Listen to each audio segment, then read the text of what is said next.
Hi, everybody.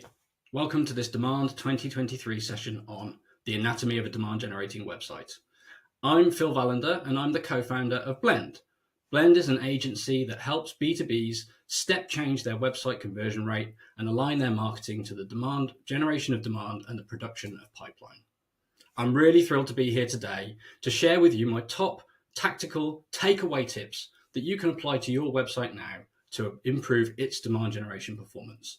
So thank you for joining me, and I hope you get something really valuable and useful out of this session. My background is in engineering, and when it comes to marketing strategies and tactics, I always prefer things that produce reliable, predictable, and repeatable results. And all of the recommendations I'm sharing with you today have been tried and tested in the work that we do for ourselves and for dozens of clients, and have contributed to the kinds of results shown here. Significant increases in website sessions, high intent leads, demo requests, and more. All of these results visible in case studies on our website. And in the majority of cases, my recommendations are consistent with leading UX research, the opinions of trusted experts you already know, and the success stories of other businesses that we haven't worked with directly. So I feel very confident sharing them with you today. What I find interesting, though, is how in demand generation discussions, websites don't get a whole lot of attention. But no matter how you define demand and go about generating it, it has to be captured. And your website is the single most important and powerful tool you have for capturing demand. This is especially true if you're moving your demand generation approach from one focused on top of the funnel lead generation to one more focused on high intent leads and pipeline. In fact, I might say that the conversion rate from website visitor to high intent lead is the single most important metric in all of your marketing, since improving it by even a modest amount can have a pronounced impact on pipeline, sales velocity, customer acquisition cost, churn, and more. Since more of your sales effort can be spent and focused on talking to the best fit, highest intent leads that go on to become successful customers. And many businesses have a big opportunity to do just that. And I'm not talking about by making incremental gains through A/B testing and the like, although that can come later. I'm talking about making big gains by adopting buyer and human-centric fundamentals that support and align to the journey that modern buyers want to take. But marketers and stakeholders can, it seems, forget who their website is for. They forget it's a tool to be used by buyers at all stages of awareness and familiarity to make self-researched, self-directed decisions of purchase. They forget that they are not the place for personal preferences or subjective biases to dictate design and content choices. As a result, their websites frequently overlook relatively simple, universal UX and buyer psychology truths that, when adopted, consistently improve results. And these are the things that I'm going to share with you today. So, what is the anatomy of a demand generating website? An effective demand generating website has 3 layers. The platform and CMS on which your website is built are like the bones or skeleton holding up your website. The site structure, user experience, and customer journey are like the muscles that give your website its shape. And messaging, design, and content are all part of the outer skin that visitors see. Each layer impacts demand generation performance in its own way, and I've grouped my top tips for improvement and optimization into these 3 areas. Let's go through each. Starting with platform and CMS, the skeleton of your demand generating website. Platform and CMS matter because they determine how well your website meets the requirements for performance and editability. Performance is of course key because availability, reliability, security, and speed are all prerequisites for an effective demand generating website, contributing to search engine rankings, buyer trust, engagement, and more. Editability is vital too because a website is a living thing. It's never done and it will always need updating and evolving.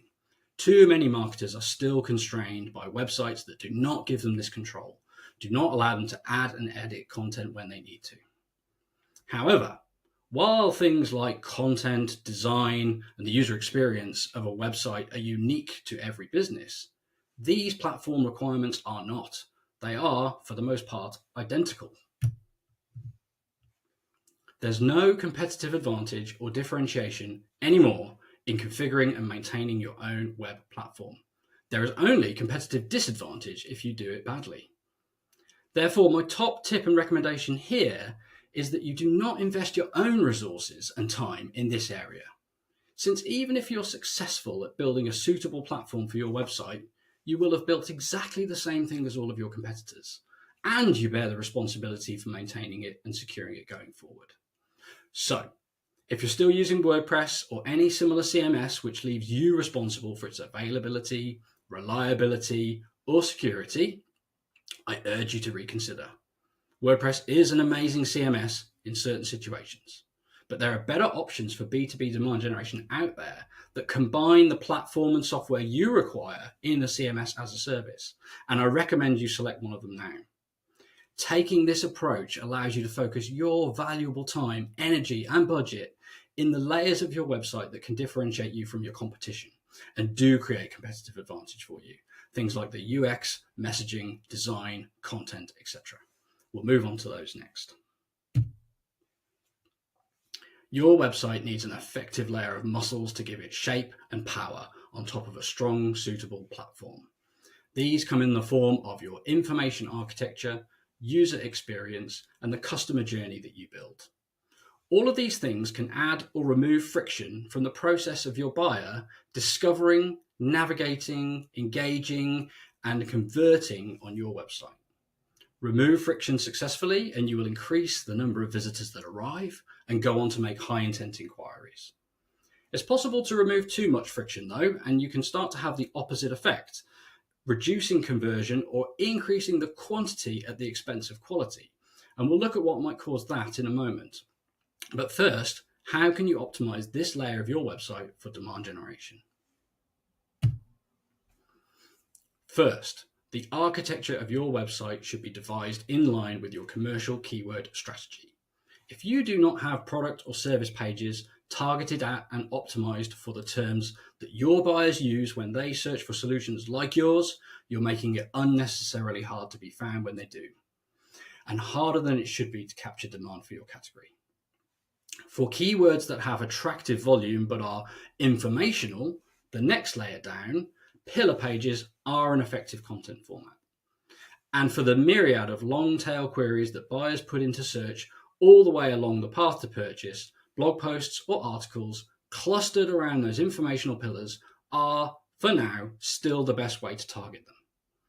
That's notwithstanding the potential impact of AI on this area of SEO, though.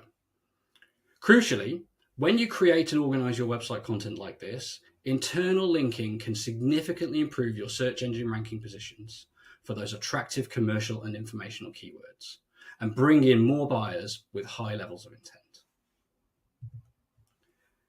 When it comes to internal linking, though, there are two mistakes that I see made over and over again, and they are not creating exact match links between blog posts and pillar pages, and not treating commercial website pages as pillar pages in their own right, optimized for commercial keywords and deserving targets of those exact match internal links from within your other content.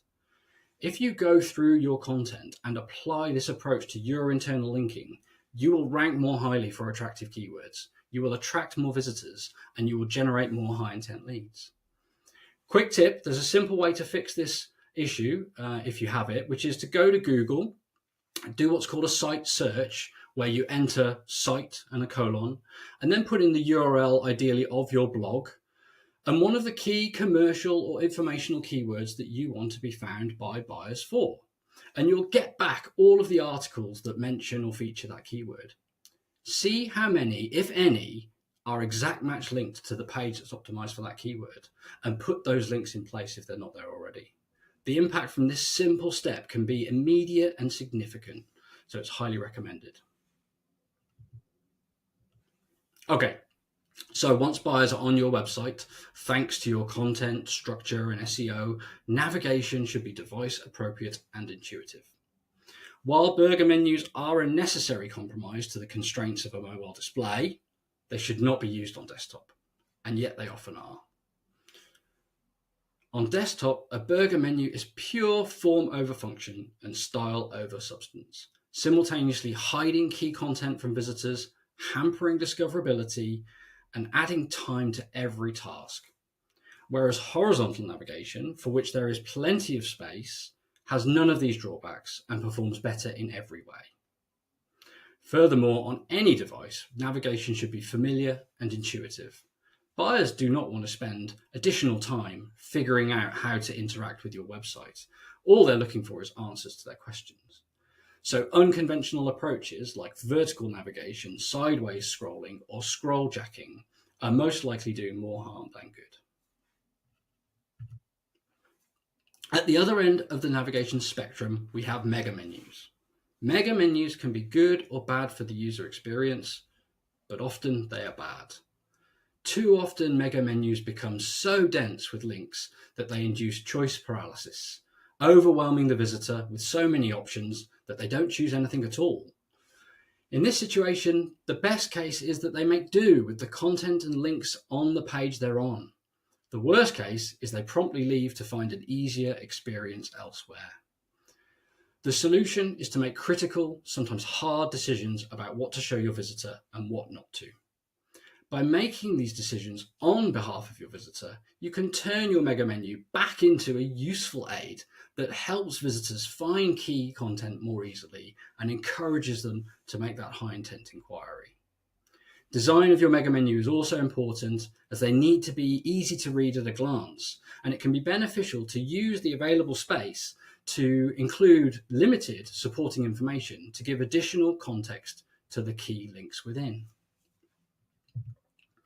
While we're on the topic of navigation, on mobile, try putting, if you can, your main conversion call to action, that demo or trial button, outside the burger menu where it's permanently visible, as this can positively impact the high intent conversion rate on mobile sessions that can otherwise be quite low in B2B.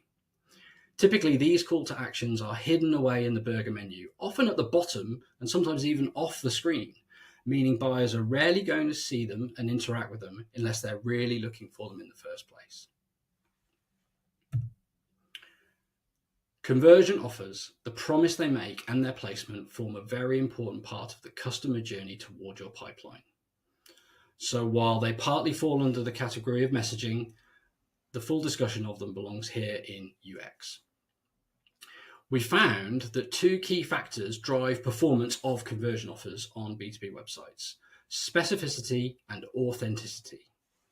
In many situations, buyers have shown that they respond better to specific conversion offers that clearly communicate both the structure of the engagement and the mutual benefit. Not only does a specific conversion usually increase conversions, there is an order to how attractive common conversions offers are relative to one another, as shown here. A free trial will, in most cases, be more attractive than a demo, and a demo more attractive than a consultation or a call. However, a sales call can be more attractive and effective at generating high intent inquiries than a vague and open-ended contact us proposition. So although you should look at your close rate from each type of conversion offer into revenue, moving your conversion offer up the order of attractiveness will usually correlate with an increase in clicks and conversions. The big thing to bear in mind here, however, is that buyers hate it when the conversion offer is not what we say it is, and it happens a lot. If a call with sales or a demo is what you have to offer, call it just that. Do not fall into the trap of dressing it up as something more attractive. If the button in your navigation says try it now, and the page that the visitor lands on when they click it says book a call with our experts or something similar, it feels like bait and switch, pure and simple, and it will reduce the quantity and the quality of the conversions on your website. Contact us pages, which we touched on briefly, usually perform poorly as a source of high intent inquiries, so much so that we think they're candidates for leaving out altogether. But if you must have a contact form on your website, consider putting it in the footer instead. This is a much better use of valuable real estate than the common subscribe to our blog form. And let's be honest, buyers are not subscribing to your blog that way. And on more than one occasion, including our own website, we've seen this approach improve both the quality and the quantity of otherwise pretty weak Contact Us submissions. We suspect it's due to the form being one less click away and benefiting from the context of the specific page the visitor is on, lending the conversion some of that much needed structure. Similarly to Contact Us pages, we've seen that a range of other solutions for increasing conversions by reducing friction, such as chatbots and book a meeting embeds, perhaps go too far and just as easily reduce lead quality, producing leads with lower intent, even if they increase quantity, meaning more of your valuable resource is spent having conversations with poor fit leads that just aren't going to go anywhere. By all means, test these methods, but be prepared for unpredictable results. And ultimately, we believe these things are best suited to lead generation strategies rather than pipeline-focused ones. The visible surface of your website, the skin in our anatomy analogy, is where messaging, page design, and content all make their mark. And there are, of course, ways that you can optimize these for demand generation. Here's a couple of the biggest impact things you can do. Messaging in particular is where so many businesses get it wrong, get tripped up, and have a big opportunity in front of them as a result. When it comes to homepage copy especially, but also to all subsequent headings and copy, clear beats clever 100% of the time. I can't stress it enough. If you don't convey quickly and clearly what your offering is, who it is for, and what problem you solve, you're likely to lose the attention and interest of potential customers, leading to missed opportunities for engagement and conversions. You need to write a clear and crisp hero statement that communicates your value proposition effectively. Chances are that any value prop that does this will also include an attractive commercial keyword, and it will help you rank for it organically. While we're on the subject of heroes, ditch the sliders and rotating text. They may feel like smart ways to convey more information in the same amount of space, but unfortunately they do the opposite and worse.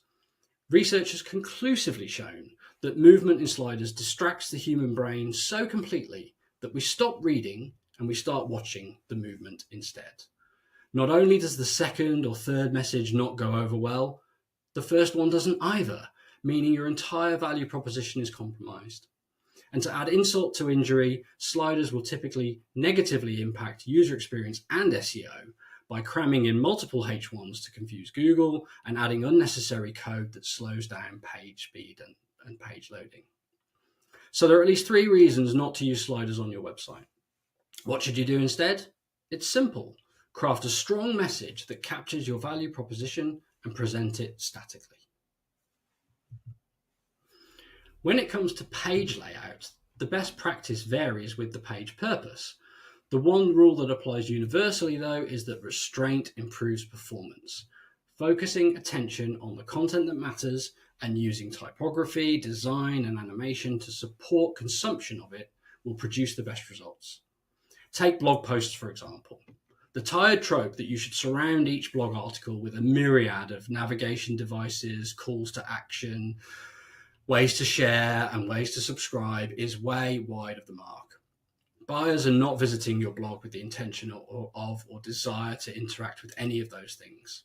They're there to quickly find out if your post really contains the insight the search results said it would, and then to leave back to their search engine to find something else. No clicking on topics, authors, archives, social sharing buttons, or subscribe. Remove all the fluff and noise and focus the reader attention on the content. This will allow that content to have the greatest impact on your visitor, produce the most positive impression it can on their view of your brand. And it also allows your text CTAs midway through the copy and banner CTAs at the end of the piece to perform to their full potential. Note worth mentioning, banner CTAs midway through blog text don't work, as banner blindness is still in effect as users try to understand and consume the content. They start to work again at the end of the piece. Don't let the line length go full width though. 75 characters is still about the maximum that humans can read without losing their place or becoming fatigued. When it comes to those pillar pages, I advocate for treating them more like blog posts than like website pages. It can be tempting to heavily design pillar pages and overcomplicate them, but in many cases, this just gets in the way of you creating them frequently enough for your goals. Website pages that communicate your commercial offering naturally need to be very different though, and the ratio of images to text will be much higher. However, restraint performs best here too. Overly complicated illustrations or animation is counterproductive, and it distracts from consumption of the key copy. Also, recall, readers skim the content rather than read it word for word. So allow yourself the use of snappier copy and larger typography to facilitate this buyer behavior. When it comes to your all-important homepage specifically, the key things to make sure you include are the clear and crisp value proposition that we've already discussed. In addition, you need content that differentiates your offering either from other solutions or simply from the status quo. Give people reasons to choose you compared to other options. Proof points in the form of results achieved, testimonials, reviews, and customer logos are excellent forms of social proof and are much needed too. And a clear commercial call to action, the one you really want buyers to take, should be easily accessible throughout. If there's any doubt about how your solution does the thing that it says it does, try to dismiss this here with either imagery or copy, because leaving that doubt lingering will decrease conversions and the number of buyers entering your pipeline. So there we have it. A range of a dozen or so relatively simple ways that you can optimize the layers of your website's anatomy for demand generation success. Do some or all of these things and you'll be making your website into a better place for buyers to make self-researched, self-directed decisions, resulting in more, better fit, higher intent leads entering your pipeline. Thank you for watching. If you have any questions about what I've talked about today, or if you implement any of my recommendations and you see the impact, please get in touch via LinkedIn or my email. I'd love to hear about your experience. Thank you and goodbye for now.